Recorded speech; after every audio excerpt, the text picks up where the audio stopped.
Là, on a carrément une colonie de thrips. Hein. Carrément une colonie.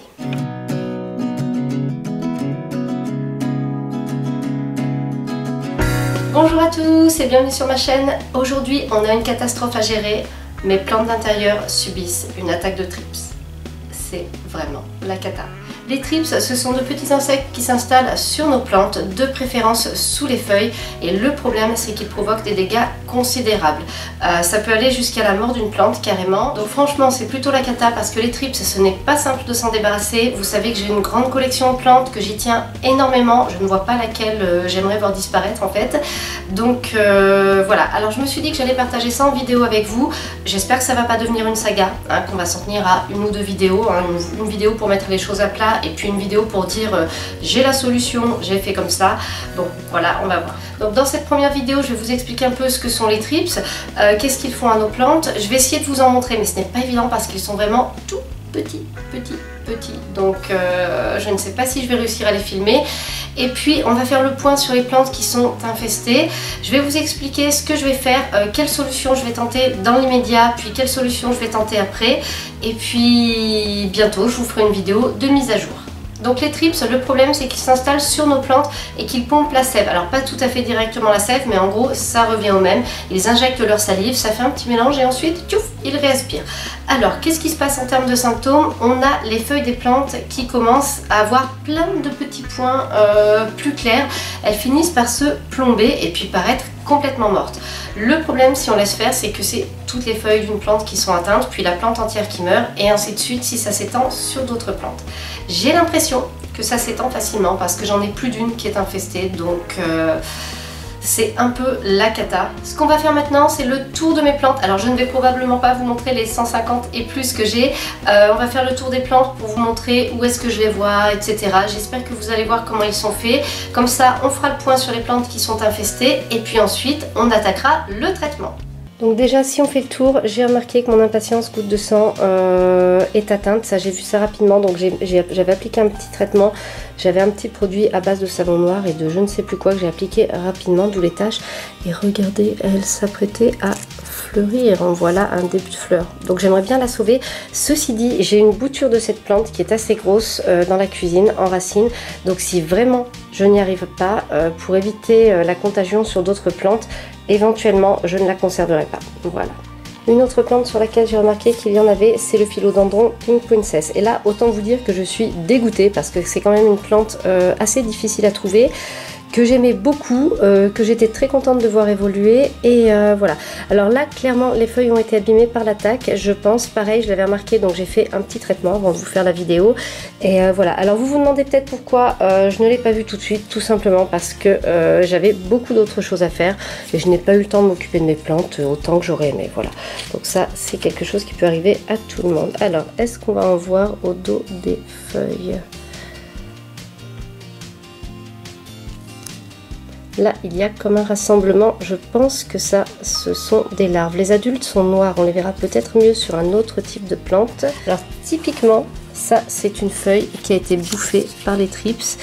Vous voyez, elle a été complètement décolorée. Là, il reste la partie rose et le reste, ils ont drôlement piqué. Donc, c'est pas GG. Voilà. Là, on a aussi des larves qui se baladent. Vous voyez ? Ça, je pense que ce ne sont pas encore des adultes puisque les adultes sont noirs à ce que j'ai pu remarquer. Et déjà, les larves, elles se promènent bien. Donc ce qu'il va falloir faire, c'est isoler les plantes atteintes déjà des autres plantes. Alors, entre chaque examen de plante, je me lave les mains parce que je vais être sûre de ne pas en transmettre par erreur. Alors, là, je ne vois rien du tout sur le pothos Marble Queen. En plus, ces feuilles ont l'air bien. Donc celui-ci, j'ai l'impression qu'il est sain. Je vais continuer de regarder. C'est quoi ça? Non, c'est peut-être juste de la poussière.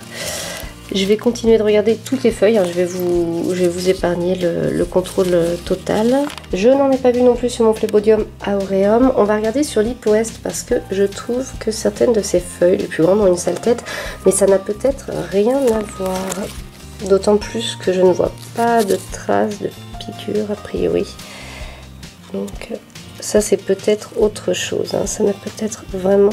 Ah, ça, regardez, là. Ça, c'en est peut-être un adulte. Oh, carrément, il se déplace. Ça, c'est un trips.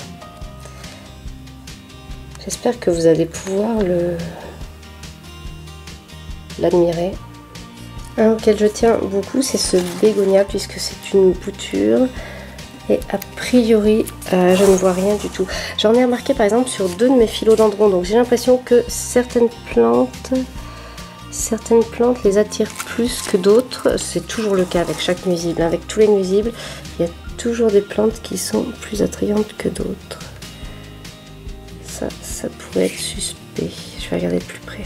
Donc sur ce bégonia, non, en fait, il n'y en a pas. Je n'en ai pas vu là non plus. Je n'en ai pas vu non plus sur la misère rose. Donc on va continuer l'examen. Alors les bégonias, je les ai beaucoup regardés l'autre jour. Je crois pas qu'ils soient atteints. En plus leurs feuilles ont l'air complètement intactes. Pour l'instant, je pense que c'est le genre de plante qui n'attire pas forcément les trips. Donc je vais regarder ça hors caméra. S'il y en a, je reviens vous le dire, mais je ne pense pas qu'ils soient atteints pour le moment. Regardez, sur celui-là, je vois rien du tout. En tout cas, rien qui corresponde à des trips. Ça, c'est d'autres traces. Ça, c'est mon Alocasia string. Regardez. Vous les voyez? Ça, ce sont des trips.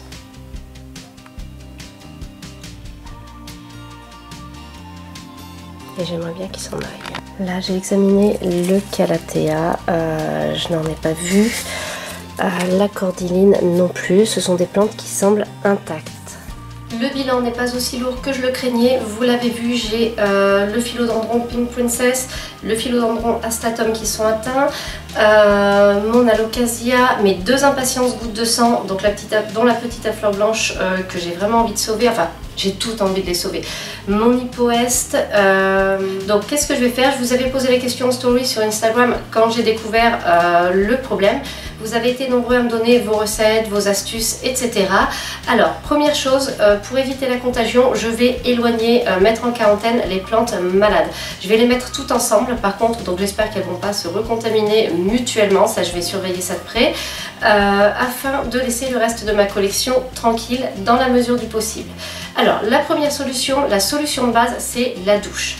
Doucher les feuilles soigneusement, le dessus, le dessous. Déjà, ça permet d'éjecter les adultes et les plus grosses larves. Et les trips ont horreur de l'humidité. Donc quand on a une petite invasion assez légère avec seulement 1 ou 2 plantes atteintes, je pense que ça peut être suffisant comme traitement. Autre chose, a priori, il pourrait y avoir des larves dans le terreau. On conseille souvent d'enlever la surface du substrat. Moi, je pense que par sécurité, je vais rempoter complètement chacune des plantes qui est atteinte, comme ça je me dis que je repars déjà de zéro. Ensuite, parce que j'ai bien peur que ce soit insuffisant, je vais pulvériser une solution de savon noir. Vous êtes nombreux à m'en avoir parlé et pour moi c'est ce qu'il y a de plus facile à faire, c'est ce que j'ai sous la main, donc je vais tenter ça. Après il y a d'autres solutions, on m'a parlé de décoction d'ail, mais alors là ça sent très mauvais. Moi je m'en sers des fois sur le balcon pour les pucerons, mais ça sent mauvais en intérieur, merci bien. Donc ça je vais le garder vraiment pour plus tard si ça ne fonctionne pas. On m'a parlé d'huile de neem, peut-être mélangée. Alors ça il faut que je vois, je n'en ai pas, donc si les autres solutions ne marchent pas, je testerai. Donc je récapitule, déjà une bonne douche, ensuite je vais faire des douches tous les 2 jours, un bon rempotage au cas où il y ait des larves dans les pots, notamment pour l'Alocasia d'ailleurs. Et puis pulvérisation de solutions à base de savon noir et on va voir déjà ce que ça donne. Je ne vous le cache pas, j'aurais préféré ne pas avoir à faire cette vidéo. Les trips, c'est un petit peu l'enfer, ça me fait peur, j'ai peur de perdre des plantes, mais je ne suis sûrement pas la seule à en avoir, donc comme ça on va pouvoir voir comment faire pour lutter efficacement. Merci d'avoir regardé cette vidéo. Si vous avez d'autres astuces anti-trips à me donner, n'hésitez pas à les poster en commentaire. Si vous avez des remarques, si vous avez des questions, n'hésitez pas aussi à les poster en commentaire. Merci beaucoup et à bientôt pour une nouvelle vidéo.